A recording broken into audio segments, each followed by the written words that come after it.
Romans chapter 7. No longer bound to the law. Now, dear brothers and sisters, you who are familiar with the law, don't you know that the law applies only while a person is living? For example, when a woman marries, the law binds her to her husband as long as he is alive. If he dies, the laws of the marriage no longer apply to her. So while her husband is alive, she would be committing adultery if she married another man. But if her husband dies, she is free from that law and does not commit adultery when she remarries. So, my dear brothers and sisters, this is the point.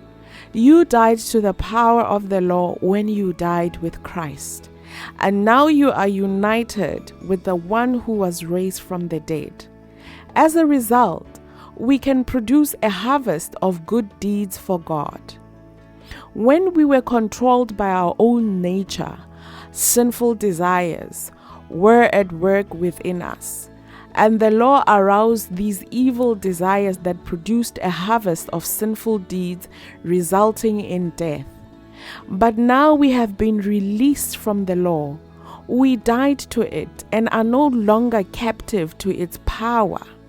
Now we can serve God, not in the old way of obeying the letter of the law, but in the new way of living in the Spirit. God's law reveals our sin. Well then, am I suggesting that the law of God is sinful? Of course not. In fact, it was the law that showed me my sin. I would never have known that coveting is wrong if the law had not said, "You must not covet." But sin used this command to arouse all kinds of covetous desires within me. If there were no law, sin would not have that power. At once, I lived without understanding the law. But when I learned the command not to covet, for instance, the power of sin came to life and I died. So I discovered that the law's commands, which were supposed to bring life, brought spiritual death instead. Sin took advantage of those commands and deceived me. It used the commands to kill me. But still, the law itself is holy, and its commands are holy and right and good. But how can that be? Did the law, which is good, cause my death? Of course not. Sin used what was good to bring about the condemnation to death. So we can see how terrible sin really is. It uses God's good command for its own evil purposes. Struggling with sin. So the trouble is not with the law, for it is spiritual and good. The trouble is with me, for I am all too human, a slave to sin.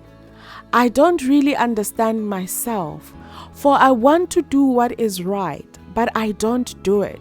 Instead, I do what I hate. But if I know that what I'm doing is wrong, this shows that I agree that the law is good. For I'm not the one doing wrong. It is sin living in me that does it. And I know that nothing good lives in me, that is, in my sinful nature.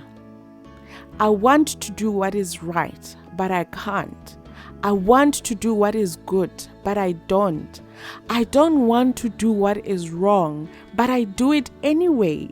But if I do what I don't want to do, I'm not really the one doing wrong. It is sin living in me that does it. I have discovered this principle of life, that when I want to do what is right, I inevitably do what is wrong.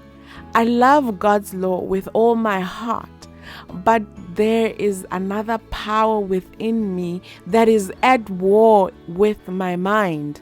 This power makes me a slave to sin that is still within me. Oh, what a miserable person I am. Who will free me from this life that is dominated by sin and death? Thank God. The answer is in Jesus Christ our Lord. So you see how it is.